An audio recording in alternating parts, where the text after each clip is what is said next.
yo quiero dividir mi exposición en tres partes. Lo que probablemente suceda es que la tercera tenga que quedar para la sesión posterior. En la primera parte voy a hablar sobre la encíclica misma, sobre el contexto, y un par de datos que me parecen relevantes. En la segunda parte, que es donde espero detenerme más, voy a iniciar algunos criterios generales que no son exclusivamente relativos a la crisis de la democracia, pero creo que la iluminan bastante y que creo que pueden dialogar con los temas del panel anterior. Y en tercer lugar, ya entraré a algunos puntos muy particulares en que alcanzo sobre la democracia y la crisis actual de la democracia. Respecto a 85 años, las encíclicas tienen la particularidad de que su nombre suele ser bastante gráfico. 85 años, como todos ustedes saben, está escrito en el contexto de los 100 años de Novaro. Es decir, su tema principal no es la democracia. Yo me di un trabajo de tratarlo. La palabra democracia sale solamente 5 veces en la encíclica. La palabra democrático, el adjetivo democrático, en algunas ocasiones sale 16 veces. En cambio, la palabra como bien común aparece 19. Y dignidad de la persona humana aparece en 26. No es el tema, no es el tema, quizás es el tema que suscitó más discusión, pero no es el tema de la encíclica. El tema de la encíclica es la cuestión social. Y está muy en el espíritu de Rerum Novarum. Si uno quisiera sintetizarlo, Rerum Novarum uno lo podría describir como una crítica al socialismo, al colectivismo socialista, fundamentalmente de cuño marxista. Pero la principal imputación al socialismo es que es una pésima solución a los problemas que de hecho causa el liberalismo. Es decir, el objetivo de la encíclica es doble, tanto el colectivismo socialista como el individualismo y ese primer capitalismo liberal. De hecho, Rerum Novarum dedica todo un capítulo, el capítulo tercero, a hablar sobre el año 1989. Esto está escrito en 1991, como el año del gran colapso de los socialismos reales. En términos doctrinales, entonces, creo que uno podría animarse a decir que Centesimus Annus no es una encíclica particularmente novedosa. Si lo es, pues significa que estoy completamente equivocado, pero yo voy a tratar de subrayar los elementos de continuidad. Tuvo una recepción bastante movida, principalmente por lo que dice precisamente sobre la democracia y por lo que estaba pasando en el mundo en ese momento, en el que pensemos es 1991, pero se plantea en explícita continuidad con el magisterio anterior. Esa continuidad, creo, uno la puede sintetizar en 3 puntos fundamentales, que son los que se suelen omitir cuando se trata de argumentar de que esta encíclica tendría un cierto contraste con la tradición, la familia, digamos, de documentos que se remiten a Rerum Novarum. En primer lugar, el número 5 es muy explícito y se cita a Rerum Novarum diciendo no hay solución a la cuestión social fuera del Evangelio. No existe solución a la cuestión social fuera del Evangelio. Y en esa línea existe en el número 43 que la doctrina social de la Iglesia es indispensable. Es indispensable, es decir, no es excusable. Y lo es la enseñanza de la Iglesia y la acción de la gracia a causa del daño de la naturaleza, que es efecto del pecado original, lo dice literalmente en el número 25. Un segundo punto es que, según este documento, la libertad es un gran valor humano, político, pero lo es solamente en razón de la verdad y del bien. Y aquí me permito citar textualmente a una tesis sobre la cual probablemente volveré. La Iglesia dice, por tanto, al ratificar constantemente la trascendente dignidad de la persona, utiliza como método propio el respeto de la libertad. A continuación añade, la libertad, no obstante, es valorizada en pleno solamente por la aceptación de la verdad. Es decir, la libertad no tiene un valor intrínseco, sino en cuanto es indispensable para que la acción sea buena. Es decir, solo el acto libre es bueno, pero es bueno porque está ordenado al bien, no porque sea libre. Y un tercer punto que me parece fundamental es, y que subraya con mucho énfasis a lo largo de todo el documento, es que el único fundamento de la dignidad del hombre consiste precisamente en que es imagen de Dios. No es necesario saber que ese es el fundamento no es necesario saber que el hombre es imagen de Dios para afirmar la dignidad. Pero si no es en ese fundamento, es imposible argumentarlo. No hay manera, no hay manera.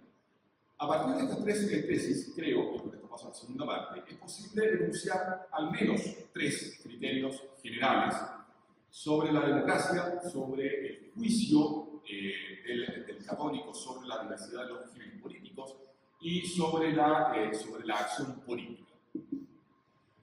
Lo que voy a decir no está explícitamente estructurado de esta manera en el documento, pero creo que son claves sin las cuales tanto el documento como la acción política del católico terminan siendo incomprensibles. El primer criterio es el siguiente: no es lo mismo razonar y actuar desde la doctrina social de la Iglesia que razonar y actuar de un modo compatible con la doctrina social de la Iglesia. Es decir, cualquier concepción de la vida política, cualquier tipo de acción política que esté objetivamente ordenada a la justicia, es compatible con la doctrina social de la Iglesia, y por eso la Iglesia invita a colaborar con todos los hombres de buena voluntad. Toda la tradición de los documentos pontificios en materia social está dirigido no solamente a los fieles católicos, sino a todos los hombres de buena voluntad. Se excluye, sin embargo, muy explícitamente a aquellos que están inspirados en ideas marxistas, porque el marxismo excluye explícitamente el orden, el reconocimiento de la verdad y, por lo tanto, el orden a la justicia, todo en ese esquema de pensamientos que es coherente, está ordenado más bien a la revolución. Y, por lo tanto, cualquier tipo de cooperación va a terminar siendo siempre puramente instrumental. Entonces, en esa lógica, porque es compatible con los principios de la doctrina social de la Iglesia, hay una explícita invitación a colaborar. Pero no es lo mismo que sea compatible a razonar desde esos principios. Porque la base fundamental de la doctrina social de la Iglesia es que todo debe ordenarse a Dios. Porque solamente Dios es soberano. Lo que pasa es que el Dios cristiano es un Dios que es logos. Es decir, no es que Dios ponga un límite a la acción política o a la comprensión del orden social, sino que al contrario, hay política, hay reflexión sobre el orden social, precisamente porque Dios es logos, y creando pone en ese orden un principio de racionalidad que muchas veces no requiere la referencia explícita a Dios para hacerse comprensible. Es decir, es porque Dios es logos que no toda acción es culto, que no toda acción política está referida a un poder sagrado, precisamente porque, lo podríamos decir así, porque Dios es logos, el poder político no es sagrado, es puramente secular. Entendiendo esto, entonces, uno debería esforzarse por extender esa enfática invitación de Juan Pablo II también al orden político. No hay que tener miedo de explicitar las propias fuentes. No hay que tener miedo de razonar políticamente desde la fe. Porque, como insistía Benedicto XVI, Cristo no quita nada. No se pierde nada, se gana simplemente. Todo lo que se puede decir de verdadero es comprensible para aquel que razona sin la fe, pero solamente se termina de entender con la fe. Es decir, en síntesis, lo que quisiera decir es lo siguiente. Lo que hace un católico cuando actúa en política es materialmente idéntico a lo que hace aquel que no actúa desde la fe y desde la gracia, pero formalmente es completamente distinto. Porque no está trabajando simplemente en función de la instauración de la justicia, y menos todavía simplemente en función de la salvación de su propia alma. El objetivo último es simplemente la instauración del reinado de Jesucristo. Hay un principio que yo vi muy explícitamente enunciado en Suárez, y desde que lo viene lo enunció tal como lo enuncia él, que me gusta mucho. Suárez dice respecto de la ley: el fin de la ley no es materia de ley. El fin de la ley no es materia de ley. El fin de la ley es la virtud, que los hombres sean buenos, pero no es eso lo que se manda. Lo que la ley manda es aquello que es necesario e indispensable para que los hombres no sean malos en primer lugar y para que paulatinamente se conduzcan a la virtud en segundo lugar, pero no manda propiamente la virtud. Acá sucede un poco lo mismo. El fin del orden social cristiano es el reinado social de Jesucristo, lo cual no puede ser mandado directamente. Entre otras muchas razones, la principal es que nosotros no somos capaces de realizarlo nosotros. Pero ese es el fin. Y todo se entiende mal cuando se pierde esto de vista. La La acción política del católico no tiene como objetivo simplemente el salvar la propia alma, el salvar la propia conciencia, sino en colaborar a la instauración del reinado social de Jesucristo. Un segundo criterio fundamental. En esta lógica, entonces, no toda filosofía sirve para hacer teología. Y esto que vale en el ámbito dogmático vale también en el orden político. No cualquier filosofía política es compatible con la doctrina social de la Iglesia. Simplemente porque no toda filosofía es verdadera o válida, aunque sea útil. No se puede ser hobbesiano, no se puede ser rusoniano y razonar de un modo compatible con la doctrina social de la Iglesia, incluso si la acción política concreta materialmente coincide, porque lo que estamos haciendo formalmente es algo distinto. Toda teoría política tiene una antropología implícita, y este documento que decimos años es particularmente explícito en eso. En el número 13, vayan a contar si quieren pillarme que no sea verdad, el número 13 dice que el error del socialismo es antropológico. Y el número 17 dice que el error del liberalismo es una falsa concepción de la libertad. El problema es antropológico, es una mala filosofía. Es desde una sana filosofía que se pueden entender principios. En el fondo, es la libertad a la cual llama San Pablo. Hay que probarlo todo y quedarse con lo mejor. Aquí probarlo significa ensayar, significa someter a pruebas. ¿Sí? Precisamente porque la verdad es católica, porque Dios es logos, nosotros somos libres para juzgar críticamente cualquier doctrina y juzgándola entonces de la verdad revelada, quedarnos con lo mejor. Probablemente nos vamos a encontrar con muchos genios de la historia de la filosofía política que van a ser mucho más inteligentes que uno, en mi caso casi todos. Y tendrán razones mucho mejores que las mías, pero en último término, el católico tiene la certeza que da la fe, que es superior a cualquier otra certeza puramente natural, y la libertad para acoger cualquiera de esas posturas según el clásico principio de Santo Tomás. La verdad, acupum dicta, dicha por cualquiera, viene del Espíritu Santo. Da lo mismo quien la diga, si es verdad, viene del Espíritu Santo. Y en tercer lugar, tercer criterio general, la crítica, según este documento, la crítica al socialismo, pero también al capitalismo y al liberalismo, no es excusable. No es excusable. Eventualmente, en el orden práctico, vamos a vernos forzados a colaborar porque objetivamente, materialmente, nos ordenamos a fines de justicia. Pero lo que está sucediendo no es exactamente lo mismo y eso no nos exime de una crítica explícita. Este principio, creo, excluye ese uso de la doctrina social de la Iglesia como de mala fe para demostrar, en el fondo, defender la vigencia de un sistema. Como no contrario a la Iglesia, a la doctrina social de la Iglesia, y entonces perfectamente válido. No, no es así. O al menos no necesariamente es así. Estamos llamados a cribar permanentemente los argumentos a partir de los cuales se razona en la práctica contemporánea. Este criterio, por lo tanto, incluye la apertura a recoger a todo aquello que haya de verdadero en estas doctrinas. Por ejemplo, la crítica marxista a la alienación, que está explícitamente reconocida acá. Entonces, Usanus critica la noción marxista de alienación como incompleta, no como falsa. Dice, la tesis no es que no haya alienación, la tesis es que los marxistas no entendieron en qué consiste. Y porque no entendieron en qué consiste, no se dieron cuenta de que la alienación, la auténtica alienación humana puede suceder de muchos modos. Una de las maneras más radicales es precisamente la consecuencia del consumismo contemporáneo. Significa también, por ejemplo, que estamos perfectamente autorizados a suscribir y desarrollar la crítica postmoderna al Estado moderno. En ese sentido, yo creo que si quieren pasarlo bien, lean el Homo sapiens de George Agamben como crítica al Estado moderno es profundamente gozosa. En el fondo se trata simplemente de reconocer que hay otros que, muchas veces más inteligentes que uno mismo, nos han hecho la pega. Lo digo de modo provocador.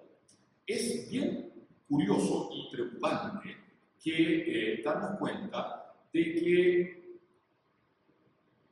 la persona que más explícitamente ha defendido, no las tesis de la Iglesia, sino la concepción católica, la persona que más claramente ha expuesto, la concepción católica de la política en el debate chileno contemporáneo ha sido Carlos Peña, y no un católico. Yo creo que eso nos tiene que interpelar profundamente. Sí, el que tenga alguna duda que revise el video de la presentación del libro de Ignacio Walker, que después se transformó en una columna en el Mercurio, en que es absolutamente lapidario. ¿Sí? Creo que estoy en el tiempo, sí, me pasé en el tiempo, así que voy a quedar acá. Me limito simplemente a un último punto. 700 años hace los números 46 y 47 un catálogo de derechos mínimos que deben ser reconocidos según una concepción católica de la cultura. Y afirma que la síntesis de ese catálogo de derechos es la libertad religiosa. Ahora bien, esa libertad religiosa, en el número 29, es definida no en la lógica típicamente liberal de la indiferencia religiosa, sino como, cito, el derecho-deber, derecho-deber, aquello que simultáneamente es derecho y deber, de buscar, conocer y amar a Dios. Eso es la libertad religiosa que Centésimos Años pone como fundamento del orden social cristiano. Gracias por contar.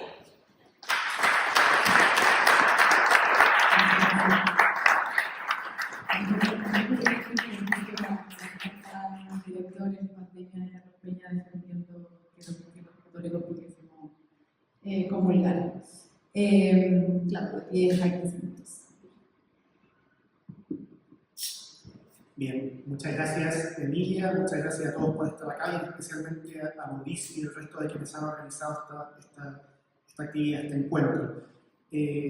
Justo para agradecer, yo quisiera comentar a modo preliminar, medio en broma, medio en serio, que yo le insistí en reiteradas ocasiones a Gonzalo que yo no era el panelista idóneo para este panel, pero en fin, ellos insistieron, así que espero contribuir en algo. Voy a dividir mi breve exposición en 3 partes. En primer lugar, algunas notas de contexto relativas a Centésimos Años, un tanto complementarias a las que ofrecía Gonzalo, pero básicamente en la misma línea. Luego, cuál me parece que desde el punto de vista político, vinculado al tópico del panel, es el elemento central de Centésimos Años. Y en tercer lugar, algunos debates o preguntas latentes, tanto en la encíclica como en su lectura desde hoy, desde el momento, los tiempos que hoy día vivimos y los conflictos que hoy día existen en política, tanto en nuestro país como a nivel global. Parto entonces con lo primero. ¿Cuál es el contexto en el cual hay que leer Centésimos Años? Bueno, es un contexto bien múltiple, bien heterogéneo, porque de partida, como recordaba Gonzalo, aquí el título de la encíclica es muy explícito y obliga a mirar hacia atrás.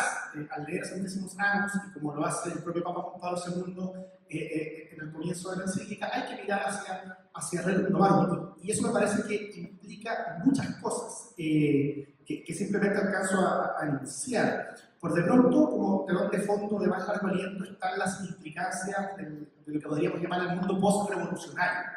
Los conflictos, las tensiones, los problemas, los debates que se abren luego de las grandes revoluciones políticas y económicas que caracterizan a la modernidad política, para entrar en los mismos términos que usaba Felipe en el panel anterior. Eso supone a su vez, como otra nota de contexto y por tanto de preguntas que están latentes, la relación y las respuestas que da el cristianismo y en particular el catolicismo a ese mundo, a la modernidad política. Dado que implica mirar a Rerum Novarum, esto supone preguntarse por el origen, las raíces, el contexto, a su vez, el desarrollo de la llamada moderna doctrina social de la Iglesia, por el contexto del mismo Papa León XIII, por las reflexiones que sucedieron a Rerum Novarum, incluyendo encíclicas directamente dedicadas a preguntarse por cómo había surgido, cómo había sido leído, qué implicancia había tenido las reflexiones de Rerum Novarum, Cuadragésimo Año y tantas otras. También como historia o contexto latente de la encíclica, cabe señalar la propia reflexión de Juan Pablo II en materia de doctrina social de la Iglesia. Esta no es la primera encíclica social de Juan Pablo II, antes estaban, solo por mencionar una criada clásica, la Orden Excelsior, Solicitud de Rey Social, pero en fin, hay otras encíclicas y otros textos que uno podría leer conectados al respecto. Y también me parece que para entender la encíclica hay que tener presente la propia vida de Juan Pablo II. El Papa polaco sufrió en carne propia, en primera persona, las implicancias primero de la tiranía nazi y después de la tiranía comunista. La vida de Juan Pablo II es, como se dice coloquialmente, para hacer una película. Es bien impresionante, y eso también está latente, porque, y aquí voy conectando con el segundo punto, porque haber experimentado en primera persona las implicancias de la tiranía nazi comunista me parece que ayuda a entender algunos de los énfasis de la encíclica. Como dice Rosso San, en el siglo XX, parafraseo, todo el tiempo en el siglo XX, los católicos se encontraron, y Juan Pablo II esto lo vio en primera persona, con que la alternativa a la democracia liberal ya no era el antiguo régimen y las monarquías propias del antiguo régimen, sino que estaba haciendo en el mundo que efectivamente se estaba incubando en Occidente la revolución totalitaria, con todas sus implicancias. Y creo que eso ayuda parte a entender, junto con todos los otros elementos de contexto que sugería, cuál es el elemento central, cuál desde el punto de vista político de Centesimus Annus, en este paso al segundo punto. Y me parece que el elemento central no es tanto la dimensión económica. Si uno revisa los comentarios relativos a Centesimus Annus, hay bastante énfasis sobre el tema económico, hay algo voy a decir a propósito al margen, pero me parece, siguiendo a Russell Hittinger, que el elemento central de Centesimus Annus es la reflexión relativa al Estado, y en concreto la sospecha fundada respecto al daño que puede hacer el Estado, no solo su capacidad en cuanto promotor del bien común, sino que la importancia de preguntarse en sede católica por los límites que deben establecerse al Estado, y eso entendido a su vez como un punto de encuentro con las instituciones políticas liberales, como una herramienta, un mecanismo, un conjunto de elementos, no los únicos posibles en abstracto, pero sí efectivamente existentes en concreto, para limitar el poder del Estado que tanto daño había hecho, en su peor versión por supuesto, en la manifestación de un fenómeno totalitario. Russell Hittinger, hablando de esto mismo, dice lo siguiente: el punto clave, insisto, en el marco que lo estoy describiendo, cuál es el elemento central de la encíclica, el punto clave es la negativa de Juan Pablo II a encubrir al Estado con cualquier tipo de manto teológico. En Centesimus Annus no se hace referencia alguna al Estado como imagen del gobierno divino. El Estado político tiende a describirse en términos prohibitivos. Juan Pablo II habla peyorativamente, por ejemplo, del Estado de seguridad nacional, el Estado de asistencia social, el capitalismo de Estado, el control burocrático, religión secular, etc. Por supuesto, parafraseo a Russell Hittinger, este lenguaje pretende referirse a aspectos degradados y desordenados del Estado moderno, que no son los únicos posibles, pero que efectivamente han existido y de los cuales hay que tomar conciencia. El Papa Juan Pablo II es extremadamente crítico del poder del Estado, no tanto como una entidad abstracta, mirada desde el punto de vista filosófico, sino como una realidad histórica concreta, que Juan Pablo II había experimentado en carne propia. Me parece que desde este ángulo es que cabe entender el esfuerzo que me parece estar presente en Centesimus Annus por ofrecer, más aún quizás defender, promover una justificación no liberal, y por tanto compatible con el magisterio de la Iglesia, una justificación no liberal de las instituciones políticas liberales. ¿Es esto posible? A mí me parece, por supuesto que sí. Y no solo por el desarrollo que ha tenido el magisterio de la Iglesia y por los antecedentes, siguiendo la hermenéutica de la continuidad que también se habló en el primer panel, sino porque filosóficamente han existido esfuerzos que así lo promueven, a mi juicio, de modo exitoso o al menos muy razonable. En este marco de ideas se suele mencionar siempre Jacques Maritain. Aquí algunos saben que yo considero que hay una mejor justificación de ese esfuerzo, justificación no liberal, esas instituciones políticas liberales, en Yves Simon. Pero en cualquier caso, hay antecedentes, especialmente en el contexto en el que estamos comentando, de ofrecer, a partir de una antropología robusta como la que está presente en Centesimus Annus y que Gonzalo bien recordaba, una defensa de las instituciones políticas liberales, lo que llamamos, en fin, estos términos todavía hay que pensarlo, digamos, con más tiempo, pero ofrecer una justificación de la democracia contemporánea, constitucional, con todos sus elementos, a la luz de la doctrina social de la Iglesia, desde el punto de vista tanto filosófico como explícitamente cristiano.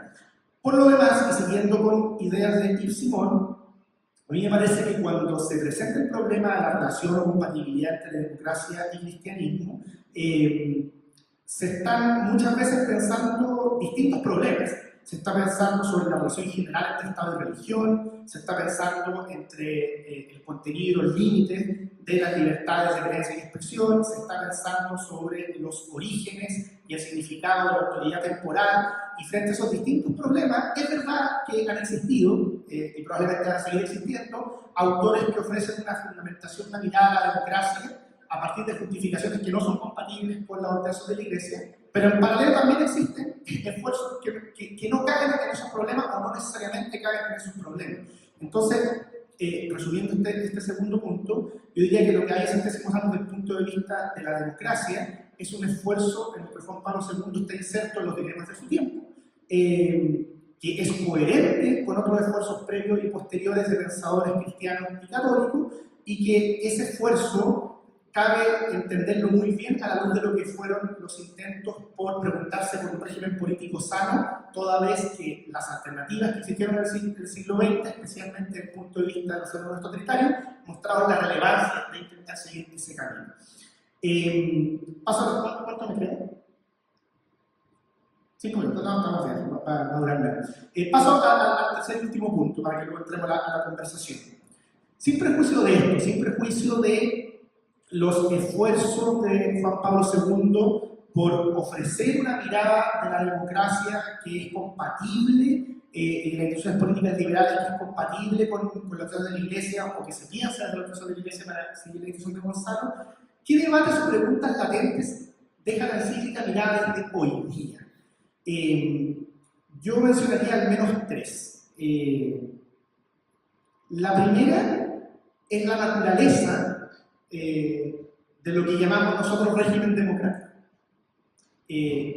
A mí me parece, aunque esto por supuesto no está dicho así exactamente en la encíclica, pero a mí me parece que en centésimos años, tal como en otros autores, tal como Robert Spema, tal como Alfredo Custrados, en fin, para mencionar pensadores de distintas sensibilidades, lo que está presente es una visión de la democracia como una manifestación contemporánea de lo que en filosofía clásica se consideraba el régimen mixto. Esto es decir, un régimen en el que coexisten distintos, si no muy simple, todo el tiempo en el que coexisten distintos principios y no solamente el principio propiamente democrático. Yo creo que la democracia que está aquí presente, defendida y promovida no es, por supuesto, la idea de lo que podríamos llamar la dictadura del relativismo, la tiranía religiosa, ninguna de esas cosas, sino con una visión de la democracia más compleja y más sofisticada, que es coherente a su vez con la fundamentación de la democracia que ofrecen otros autores seculares sofisticados o rigurosos. Pero yo creo que es una pregunta latente. ¿Qué tipo de régimen es lo que llamamos democracia? Y yo creo que aquí está latente, insisto, la idea del régimen mixto entendido en términos clásicos, de la relación contemporánea de dicho. Una segunda pregunta o debate latente de esta encíclica es la cuestión de los derechos. En Juan Pablo II hay un esfuerzo por, y no solo en él, por supuesto, por apropiarse desde una lectura propia de la tradición de la Iglesia del moderno lenguaje de los derechos individuales, a partir de una fundamentación adecuada, con determinados límites. Pero yo creo que hoy día, habiendo transcurrido más de 30 años desde la dictación de la encíclica, otra pregunta abierta y cada vez más presente en el ámbito teórico y político de quienes se interesan en estos temas desde miradas coherentes con la tradición de la Iglesia, es si aquí no hubo, por decirlo coloquialmente, un exceso de entusiasmo, algún grado de optimismo más allá de lo razonable.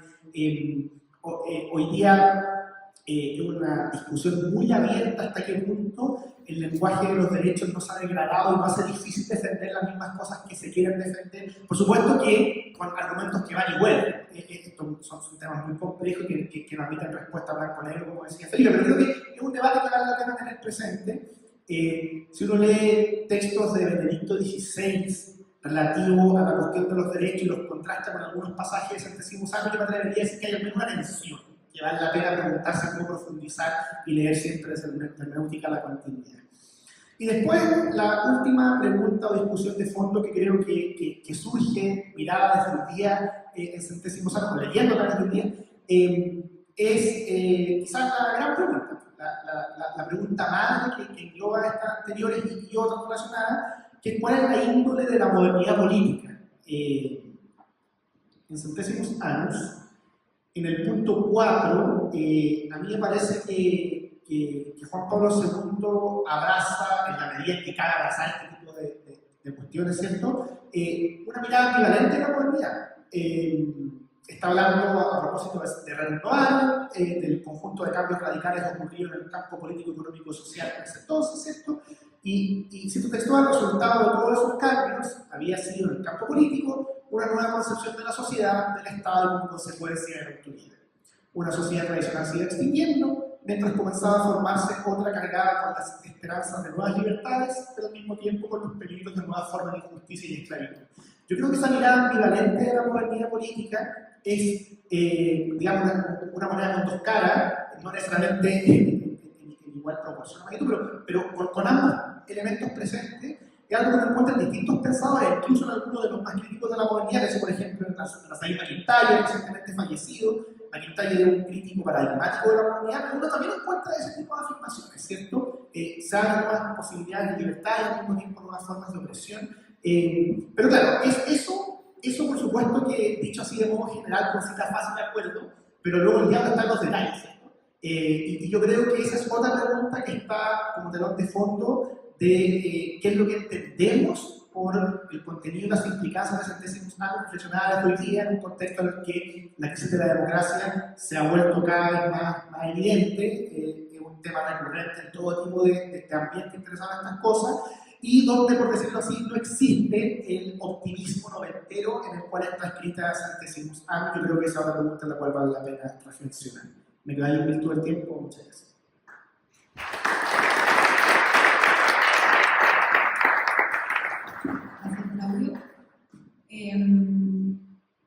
Ambos mencionaron de manera complementaria, quizás a la pasada, algo que me gustaría profundizar un poco más, y es respecto de esta crítica que se recoge de Rerum Novarum, una crítica muy fuerte por un lado al socialismo, pero también al liberalismo, y uno podría pensar que es una crítica media equidistante, así como que se critica de la misma forma al socialismo, pero hacia el otro lado tiene la misma naturaleza de esa crítica, pero el mismo Juan Pablo II dice que son críticas distintas. Uno, el socialismo se critica en términos antropológicos, y no queda claro, a mi juicio, en mi lectura, si es que Juan Pablo II y por ende la doctrina social es crítica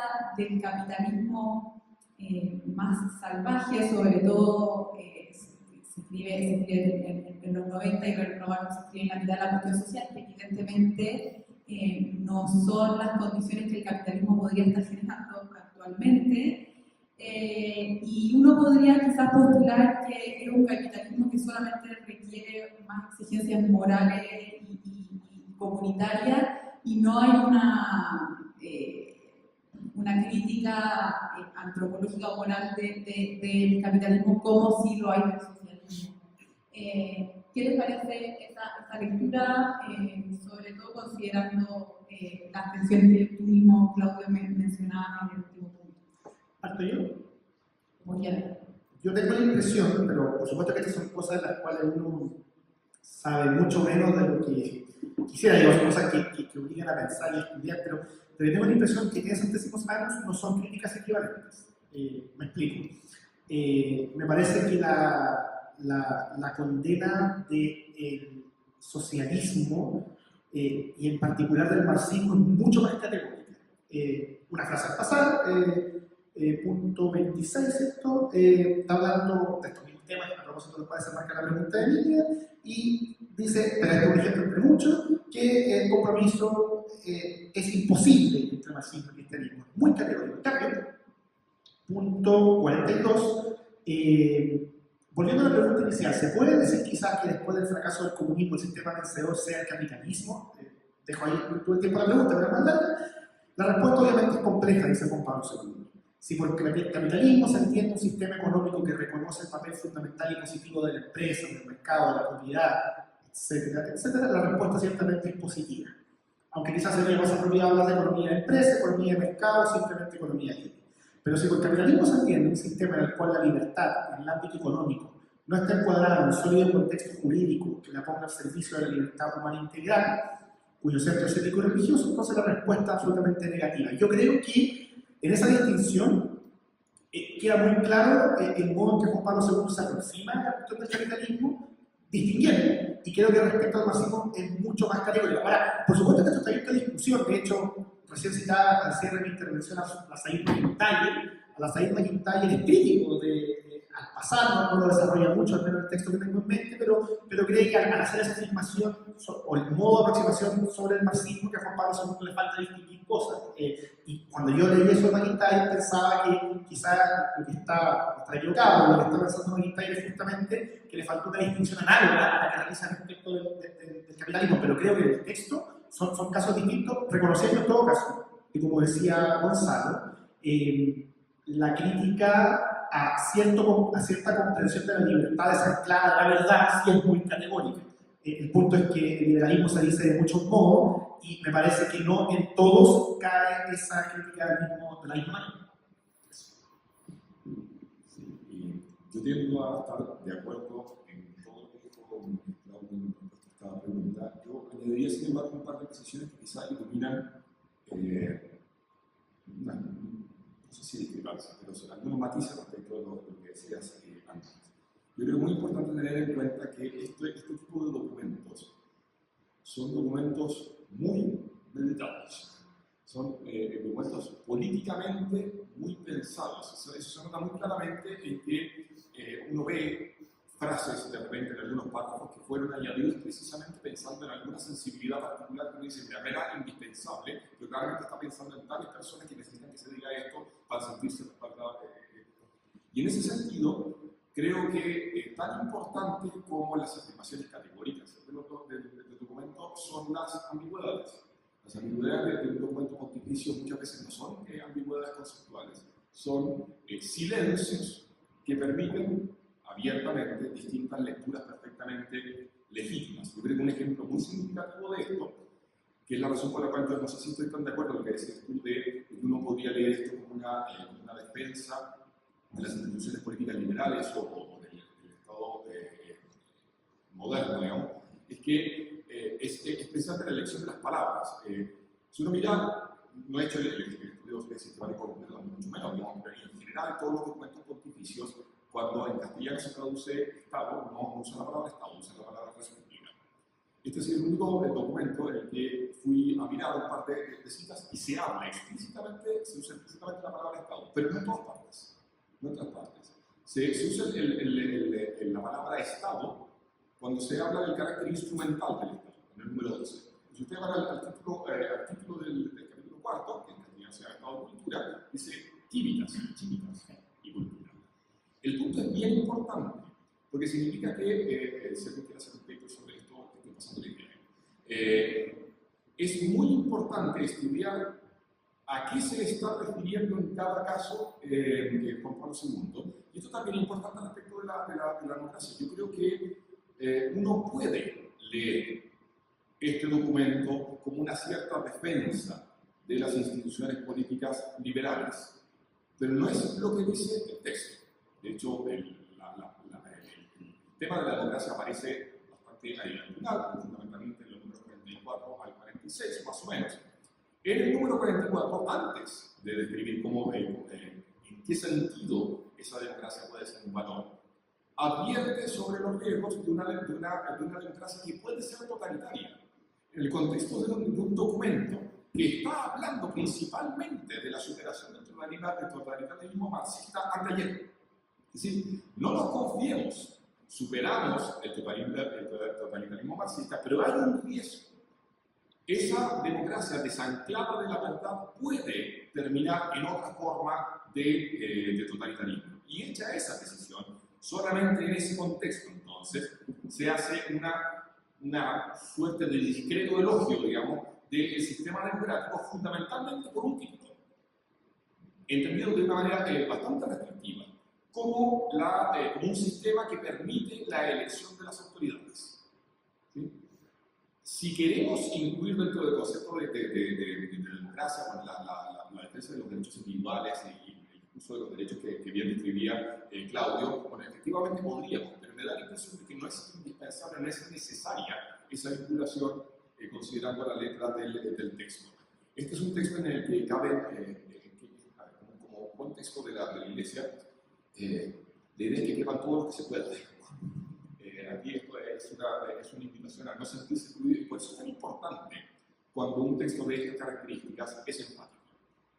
No es casual que solamente respecto del aborto se dice que es un escándalo, ¿sí?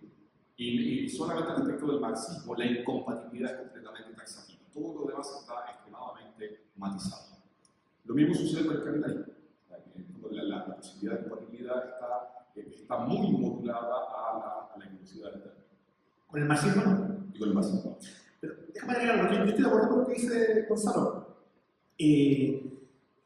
Pero claro, efectivamente el texto yo creo que sí dice, cuando me refiero, quizás que los términos ayuda, ¿cierto? Cuando, y por lo tanto estoy muy de acuerdo en que no se requiere abrazar el lenguaje de los derechos individuales en el modo que tradicionalmente se hace para defender la democracia entendida como régimen político en ningún caso. De hecho, a modo de paréntesis, uno de los motivos por los que me parece que la fundamentación de Ixchel es mucho más sólido que el de Maritain es porque ahí la democracia está fundamentada sin recurrir a la cuestión de los derechos. Pero volvemos a décimos años, yo creo que sí hay una defensa de las instituciones políticas liberales entendida como la democracia, a su vez leída como manifestación del régimen mixto en nuestra época contemporánea. Porque claro, efectivamente dice, punto 46, la Iglesia aprecia el sistema de la democracia en la medida en que asegura la participación de los ciudadanos en las opciones políticas y garantiza a los gobernados la posibilidad de elegir y controlar a sus propios gobernantes, o bien la de sustituirlo oportunamente de manera pacífica. Una auténtica democracia, o sea, todo en línea, es posible solamente en un Estado de Derecho y sobre la base de una recta concepción de la persona humana. Yo creo que ahí está el resumen de cómo lo entiende Juan Pablo II, y claro, y ahí está resumiendo lo que yo quería decir, no sé si me bien, pero es apoyar determinado tipo de instituciones en la medida que las justificamos a partir de una antropología que no es la antropología del liberalismo, pero son las instituciones propias de la modernidad política, en oposición, o de cierta modernidad política, en oposición a lo que había sido la experiencia totalitaria, a la cual critica un párrafo antes. O sea, yo creo que ese es el cual. Solo para meter un pelo en la sopa, porque creo que es una conversación muy interesante, así que quiero dejar de seguir. Solamente para hacer un punto a Claudio, Juan Pablo II dice, una democracia sin valores se convierte con facilidad en un totalitarismo visible o encubierto, como demuestra la historia, y ahí yo creo que cabe la pregunta respecto de cómo quizá la encíclica se acopla muy rápidamente al sistema democrático sin darle tanto sustento moral a esa decisión, porque al parecer lo que vemos hoy en día es que casi todas las democracias modernas han derivado en democracias sin valores o sin una concepción clara del bien y el mal. Por ende, quizá entonces hemos caído en aquello que Juan Pablo II critica o arriesga. Sí. A ver, yo creo que hay que darle mucha vuelta a este principio que está anunciado acá, de que el método de esta propuesta de la encíclica es el método de la organización de la Iglesia, es la libertad. Porque solamente se entiende en eso que intentamos describir antes. El problema acá es que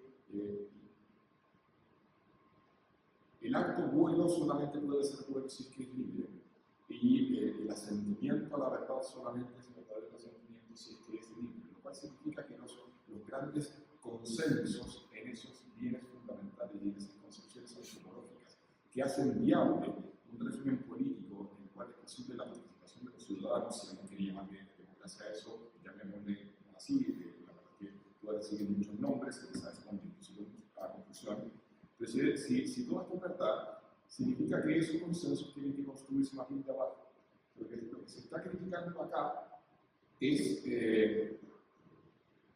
no solamente el contenido del totalitarismo marxista, sino también los métodos verticales que imponen por la fuerza y contra el sentido de la ciudadanía, el sentido común, digamos, ciertas concepciones del hombre. No solamente porque son contrarias a la justicia, sino porque son contrarias a la misma estructura de la vida social. El modo en que hay que leer esto, que el método sea la libertad, no es una indiferencia, sino que es la condición de posibilidad para lograr los indispensables consensos respecto de lo verdadero y de lo bueno. Y en ese sentido, claro, el de los derechos probablemente está pensando en una serie de límites de barrera última, más allá de la cual no es simplemente inviable. Sí, yo creo que una pregunta difícil, un problema respecto al cual vale la pena reflexionar en el marco, en el contexto en que estamos hablando, es que algo que ha cambiado, creo yo, muy notoriamente desde la época de dictación de esos décimos años hasta ahora, es que cuesta mucho encontrar, no digo que no existen, digo que cuesta mucho encontrar, tanto en Chile como en el mundo, referentes políticos que actúan en el marco democrático, que defiendan de manera abierta, comprometida, razonada, por supuesto, pero abierta, comprometida, sin temor, la recta concepción de la persona de la que habla Juan Pablo II, o sea, por decirlo así de modo provocativo.